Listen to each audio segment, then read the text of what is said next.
Hey, whoa, it's Dominic D'Angelo. It's a Thursday. I'm flying solo today because Robert is out. But let's talk a little bit of wrestling action that went down. That includes AEW Dynamite, the go home show before AEW All In this weekend on Saturday, July 12th at Global Life Stadium. And yeah, let's do it to it. But first, let's say hi to some folks in the chat here. We got Triple E saying, "What's up?" per usual. William Thornbrew says, "I heard there was wrestling on tonight. That might get in the way of watching Big Brother." And then I realized it was just Collision. But Cammy Star clarifies TNA is also on tonight. Yes.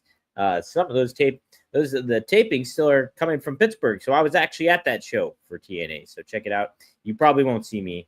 I was behind the commentary table, but several rows behind. So good show though. Wrestling Old Ed says Dynamite was one of 4 consecutive AEW shows this week. Yeah, how about that? Dre Owen says, "Hello, Dynamite seemed to be very segment heavy last night." Yes, it did. I'm kind of okay with it. But also too, I don't know. I mean, I thought it was a okay go home show. It didn't necessarily get me. Some moments got me a little bit more amped up than others. But other than that, no, it's no. They're like some of it did not.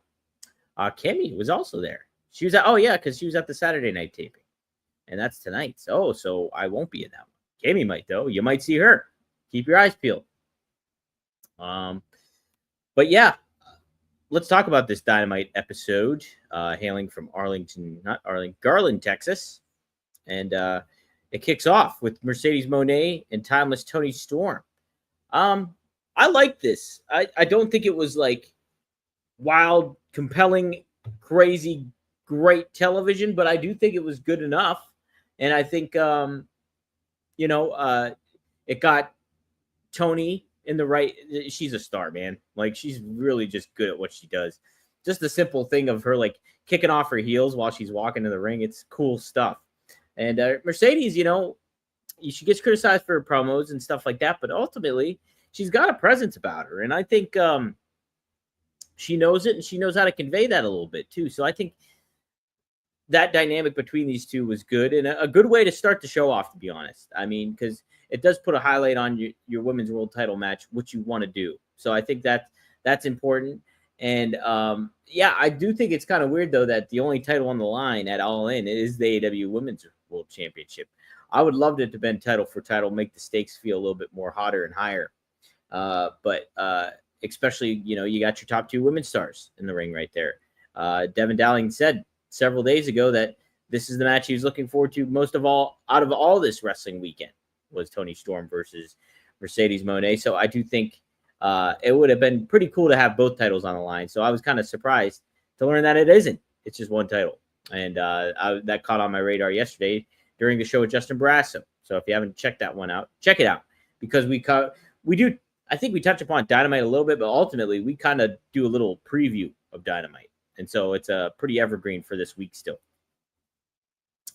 Ron Ward says it's a boring go-home show, but is it progress for them overall, right? I mean, that's kind of what I was looking at it in certain ways, Yeah, I don't know. If I had to venture a guess, I don't think this sold any more tickets to what they're doing this weekend. But I do think it sets some things up in the appropriate manner. And yeah, like I just said, I think the Toni Storm Mercedes Moné segment was one of those. I thought it was a good segment. Just really got me into both those competitors and what they got lined up for this weekend. We did have Kyle Fletcher and Konosuke Takeshita taking on Brody King and Bandito. And Takeshita and Fletcher get the win against Bandito and Brody. Yeah, this is okay. I love Bandito, man. I'm thinking, like, it's kind of just making me think how underutilized he is, as a lot of the talent is in AEW. But I think, like, man, you should really put him in a program for the TNT Championship. Give one of your titles a real different kind of flavor, and Bandito would be that. I think he would be really, really fun. I think you could do some cool crossover stuff with TNT too at the same turn. I think, like, Bandito, just a unique character, athletic, strong, he's got a lot of charisma about him behind a mask even. So from what I heard, he's pretty handsome too from behind the mask, if I'm not mistaken. But I thought that. So I mean, that was my big takeaway from that match is like, what can they be doing with Bandito, because he's definitely got a look and a feel to him that I think is really, really unique. Do I think Takeshita wins the ROH World Championship? They're playing hot potato quite a bit with this ROH title, I feel. Doesn't it? It kind of feels that way. I guess not. I mean, he lost to Jericho. I mean, Bandito beat Jericho, so I guess they're not playing crazy enough hot potato. But, I mean, again, I just think sometimes they're just putting some of their talent in some bad positions. I'll talk about this in a little bit. But, like, I don't think either of these guys should get a pin or, like, get a win off of one another. Neither should take a pin or a submission, Takeshita or Bandito. I mean, I think we talked about maybe them potentially leading towards a Takeshita babyface turn. Him losing to Bandito would plant some seeds for that. And so maybe I'd be more for that than Takeshita winning the ROH World Championship. Robert is just not here. I've done nothing with Robert. Razor here, kitty, we need some action. I know Razor, I think, is hiding under the couch. This is like in between his time where he's like snoozing and napping, but sometimes he will get wild around this time. I did get home a little earlier today, which I will talk about here in a second. But and I think he expunged all his energy out during that time because he was going pretty bonkers when I got back. But what else was bonkers was Ricochet and Blake Christian. Look, I'm all for like just building Ricochet here and helping him out, and then the focus should be on Ricochet in this. But like, wasn't Blake Christian just a heel, and now he's like more babyface? We didn't get a whole lot of setup for that. They did set this up on, I guess, previous Collision, where now Ricochet is aligned with the Gates of Agony, which I think is good. Yeah, but now we're just positioning Blake Christian as a baby face now, even though he was kind of an arrogant heel earlier on. So that's a little bit of a head scratcher. But yeah, this match served its purpose. I'll be intrigued to see how they use Gates of Agony. Will they give them some a little bit personality that you can kind of connect with or hate on? I think that's going to be the key aspect for this Ricochet crew that's got going on a little bit. But yeah, I think good way to highlight Ricochet, who, man, a year ago, has it been a year since the last All In? Or I guess All In was like in September, so I guess this is a more shorter time frame. But it's crazy to think Ricochet's been with AEW that long. So there we go. MJF and Mark Briscoe have a talk. And this is probably the most talked about segment of AEW last night, was this talk. Great stuff on both these guys' parts.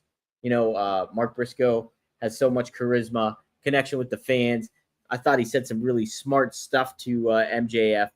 And MJF, like, hey, I know you're going to talk about my brother. I've been prepping for it, so just let me have it, basically. And MJF kind of like bamboozles him a little bit in certain ways by putting over Jay Briscoe and more so attacking Mark Briscoe verbally, saying some harsh things about that it should have been Jay. He thinks Jay believes that it should have been Mark in the car accident, not Jay. So pretty edgy stuff. So MJF does play to that, and Mark brawls out with him here a little bit, and yeah, so it adds some more heat to that Casino Gauntlet match. I hope the story will just primarily be on MJF and Mark Briscoe, unless you have something really big planned for who does win that. But I think that should be the primary story for that match, because you could really almost have just a singles match between these two. And, I'd almost do that, I think, instead of having two Casino Gauntlet matches now. Just have Mark and MJF straight up. I think that would be, I don't know. I think you can have some, I mean, they're going to do this later on. I think this program will continue. At least it should. I think it should continue. So we'll see what they decide to do with this. But I liked it. I liked Briscoe's fire afterwards, and MJF, what he has to say it's clever. He's smart. He's one of the best talkers in the business, and this was a showcase of the why. Pretty interesting. Bleacher Report, where I read the results, they gave the segment a D-, and I don't know. I liked it. I certainly, that's MJF's bag, is to really take mean-spirited digs at talent that he's going up against. I mean, he's done it with everybody. So, and Mark scouted them out and called him morally bankrupt. That was the word of the day, which is great. All right, four-way for the number 2 spot in the Women's Casino Gauntlet. Okay, so we had Megan Bayne, we had Penelope Ford, we had Thekla, who I like a lot. I do like her a lot. I think she really does presents a kind of charisma that AEW needs. And we had who else was on there? We had Amita. Oh, Ty Mello too. Well, so good. I like the finish. I mean, Megan Bayne is such a powerhouse. I like it. I like the move. I don't like it being on Queen Amanada. I mean, if you got a chance to either read or listen to the Tony Khan conference call, he put over Queen Amanada as like this star that's getting called up. And the crowd was getting pretty hot for her, like chanting her name and stuff like that. And then you kind of fizzle it out by her taking the pin. Not sure if I like that much. So I don't know. Wrestling Oldhead says Queen Amanada's devil kiss is called chocolate kisses. Velvet Skies owed royalties for that move. Pretty funny. But yeah, I think, if she's got a presence about her and you're talking about her in that way, why have her take the pin against Megan Bayne? There's so many, I don't know. There's just different ways. I mean, I would get Ty Mello to take the pin here or something. But, like, I don't know. I just kind of not a fan of that aspect where you're putting them over and then, like, you're trying to hype them up a little bit. Yeah, Harley Cameron is still on the shelf, Willie. Harley Cameron's still hurt. So, as far as I know. But, I mean, all that being said, StarCast looks like it's pretty packed. Like, kudos to Conrad for the lineup he's got going on there. Not only all the guests, that is, a fellow friend of the show, Rob Van Dam, will be there, but and plenty of others. But some really cool panels going on. There's a Bryan Danielson panel. There's a Ric Flair Ask Rick Anything panel. Man, that should be interesting. You have Texas Legends panel. It's Stan Hansen. It's Kevin Von Erich. It's JBL. Pretty cool stuff there. So if you're in Arlington and Dallas for All In and StarCast, be sure to hit up StarCast and check out some of those panels. Renee and RJ City are doing a show. Tomorrow morning at like 10 a.m. Central Time, I'd imagine. You can do like their brunch with the wrestling ants, which sounds like a lot of fun. I think make the most of it. That's what was cool about the early all-ins or I guess the all-outs. The early all-outs was they were in conjunction with StarCast, and this brings the flavor back. I'm very having FOMO missing out on all this. This is the first ever StarCast I am missing. I've been at all the other StarCasts except for this one now, but best luck and wishes to everybody out there down in Texas for StarCast and for All In going on. But let's continue on. But before we do, who doesn't want a little luck in bed, right? You know where I'm going with this. I'm talking about Blue Chew, our friends at Blue Chew. That's right. Blue Chew is a standard bearer here at Rumor and Innuendo. And we got a little talk to have about some Blue Chew. Guys, enter the room dick first. Blue Chew isn't just a tablet. It's a cheat code for your crotch. Stronger, harder, longer lasting, like someone gave you downstairs a pep talk and a gym membership. Blue Chew is the original brand offering chewable tablets for better sex. And guys, this isn't just about performance. It's about legacy or third legacy. Give her group chat something to talk about. Hey, now. You know when you lay it down, they're talking about how it gets up. Nothing makes you more of a legend than a little Blue Chew. Discover your options at BlueChew.com. So we got a special deal for our listeners. As always, get your first month of Blue Chew free, FREE, to use promo code RUMOR at checkout and pay $5 for shipping. That's it. Join Blue Chew's mission to upgrade humanity one thrust at a time. Head to bluechew.com for details and safety info. And big thanks to Blue Chew for sponsoring the podcast. Yeah, thank you, Blue Chew. Always old, reliable Blue Chew. Next up on tap we had for Dynamite is Samoa Joe taking on Wheeler Yuta. Hey, before I do, I probably should have said this early on in the show because I wanted your guys' questions. I am set to interview Mark Briscoe today at 1:30. So speaking of Mark Briscoe, I'm going to speak with him. So if you have questions, drop them in the chat here, and I will try to take them and see. We're gonna have a little talky talk. So very excited for that. This will be the first time I've ever interviewed Mark Briscoe, so I'm pretty pumped for it. I've met him and Jay at Ric Flair's last match. Super nice guys and everything like that. So if you guys do have questions for Mark Briscoe, drop them in the chat here. I'll screenshot them and I'll try to use them. So yeah, should be a fun little conversation to have. He just had an article in the Players Tribune. I got to read it, and so the timing works out pretty well. It literally just got posted today, his own article in the Players Tribune. So I'm intrigued to read that and talk to him a little bit about some stuff going on here. His feud with MJF, some other outside stories I'd like to hear, a little bit about his brother too. So if you guys have some questions, drop them here for Mark Briscoe, and I'll do my best to ask them during our interview I have later on. Okay, that'll be on brassringmedia.com, by the way. That'll be later on brassringmedia.com. That won't be live.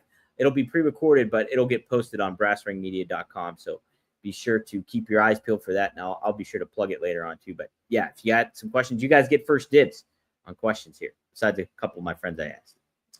Okay, continuing on. We had Wheeler Yuta versus Samoa Joe. Love Samoa Joe. Man, it's kind of a bummer he's like not. He should be at the top of the card here in some form or fashion. I would have put him in a different position here for All In. But cool stuff to have him and Wheeler Yuta go at it. He did the walk-away thing twice, which I really liked. But yeah, this is a fun little thing to have on Dynamite, and I think added value to the program itself. Yeah, I enjoy this. So Bleacher Report gave it a C. I just liked it. But Joe defeated Yuta by submission. Listen, I think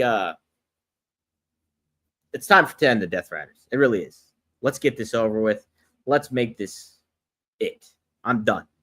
I'm sure everybody else feels done with it. Let's have Hangman win and end this Death Riders, or at least lead up, signify the end of the Death Riders, and then end them on the next week Dynamite or something like that. But this is long in the tooth, and it doesn't have too much bite to it either. So speaking of Death Riders, they're in the main event with the Young Bucks against the Ops, Hangman Page, and Will Ospreay. Yeah, the multi-man tag match. And Moxley, Claudio, and the Young Bucks get the win here against Shibata, Hobbs, Ospreay, and Hangman via pinfall. But I guess the thing to talk about is what happened after the match.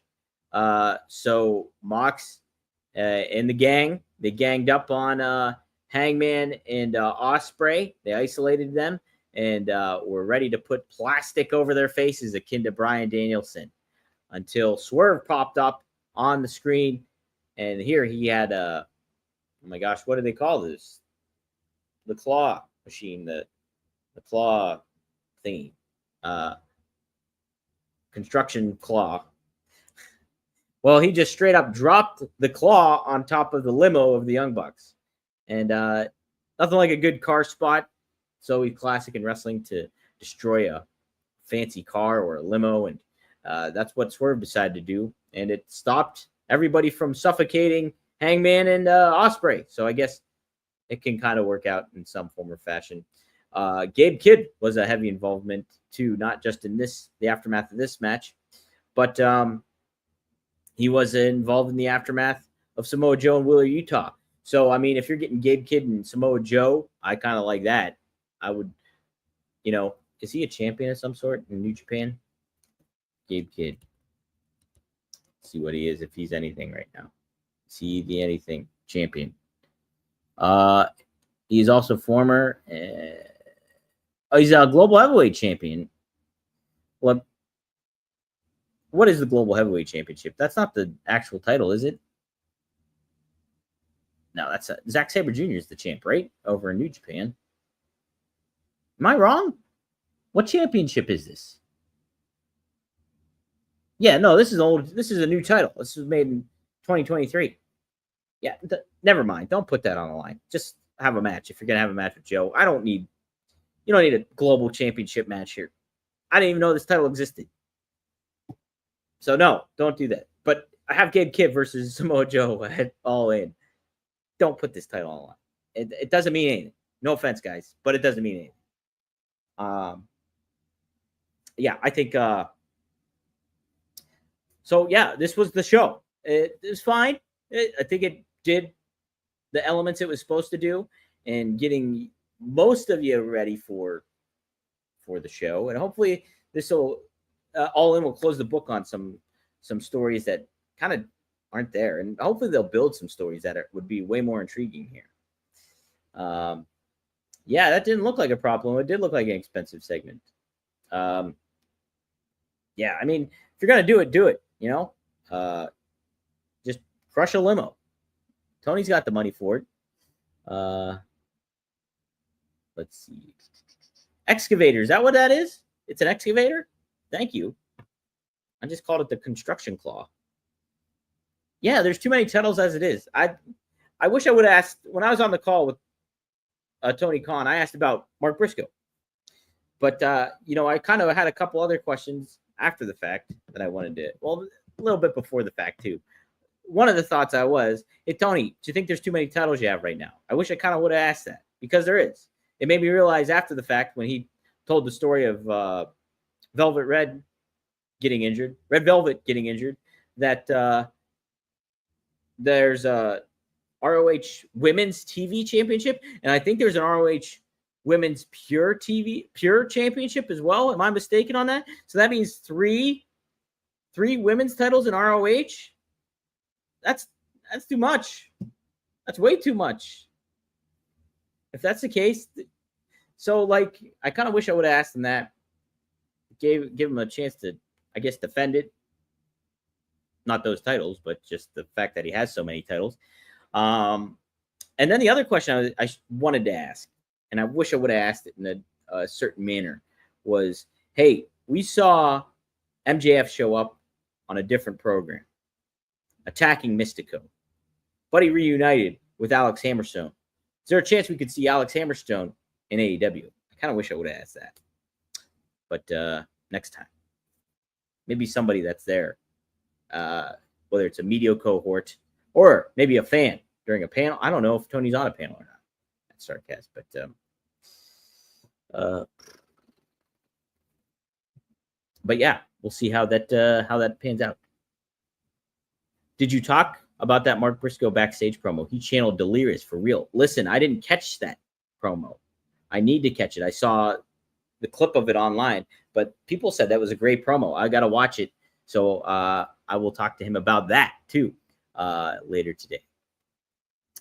Guys, again, if you have some questions for Mark Briscoe, drop them here, and I will do my best to ask them. But in the meantime, we do have a big wrestling weekend, and WWE is a big part of that.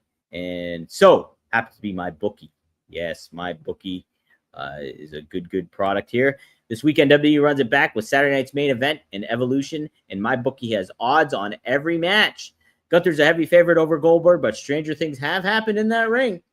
Rollins versus LA Knight.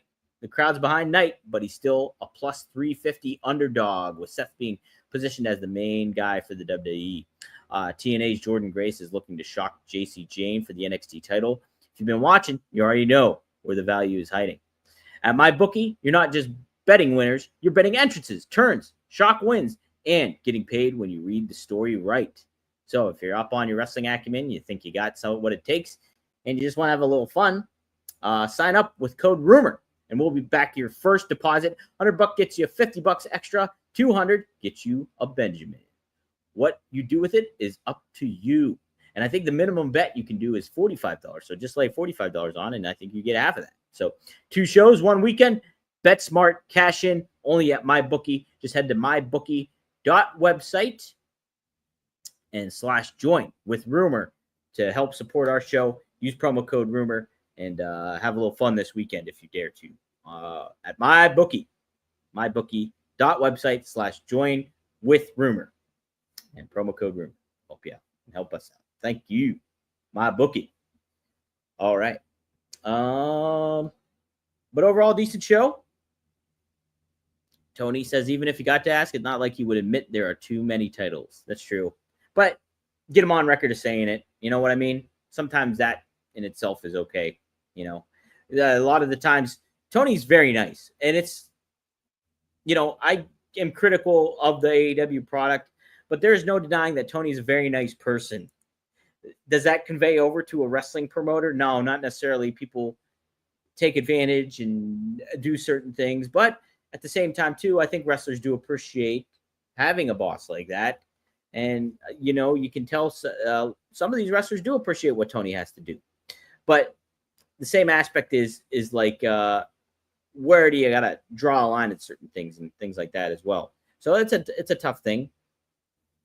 Oh, Willie, you're asking this question. Does Seth Rollins lead Saturday's main event with the World Heavyweight Championship? You're going to have to tune in tomorrow to get our predictions. That's when we do our predictions. We'll be on Friday's show. Me and Robert, if you'll be back, we will be giving our predictions. I'll at least give my prediction. Wrestling Old Head says, when the Briscoes started out in ROH, they looked like the collegiate wrestlers with the outfits. What inspired them to switch to them boys' characters? I like it. I will ask them that. It's a good one. All right. Thank you, Wrestling Old Head. Wait, you guys ready to hear a camera shot? Because I'm going to screenshot what Wrestling Old Head have to say. If you guys have any more, time is ticking. I'm going to close this show out here pretty soon. So, Wrestling Old Head, got your question lined up for Mark Briscoe. See if there was something else I wanted to cover here. I did dig up the dirt sheets. So, I think there was something I wanted to touch upon real quick. At least. Maybe not. Did you guys know WWE partnered with Maybelline? First cosmetic partner that they've had. That's what the press releases said.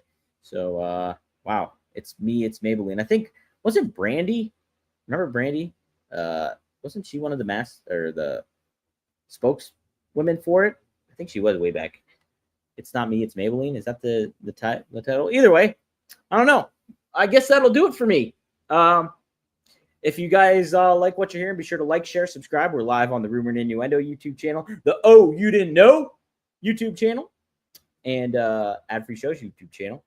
You can follow me on X at Dominic D'Angelo. So please do that if you care to. Me and Bill Alfonso went live last night on rvdtv.com and brassringmedia.com. We stream live on both.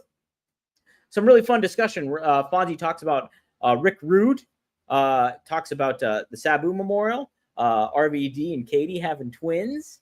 Lots of fun stuff covered there. So, and working in outdoor arenas, because I mentioned All In and being the outdoor venue. So check that out. That's up on rvdtv.com right now. I'll be clipping that up as well. Fonzie gives some great takes. A lot of fun. It's a nice short show, and it's a good time with Fonzie. Always a good time with Fonzie. Brings so much energy and stuff. So be sure to check that out. Rob and I will be doing a best of episode this week. So I got to come up with something because Rob he will be at StarCast. And he is also currently in, I believe, New Orleans. Yes, for Only Wrestlers. If you haven't signed up for Only Wrestlers, sign up now, onlywrestlers.com.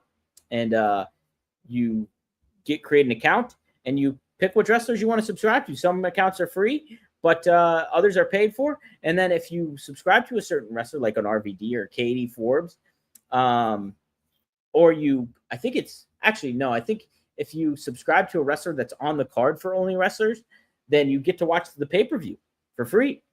But you pay the subscription to to subscribe to them, but then you watch the pay-per-view. But you can just also watch the paper. I think you can just pay for the paper. Just go to onlywrestlers.com and check it out. I don't know what this is, Willie. Did you hear about the yardstick controversy? They're not making him any longer. Oh, I get it. Funny. Making them funny. I like it. All right. That'll do it for me. Thank you for tuning in. And can't wait to have my little talkie talk with Mr. Mark Briscoe. So be sure to tune into that. Best of luck in your future endeavors. And hey, Johnny Cash, represent. Yeah. Walk the line.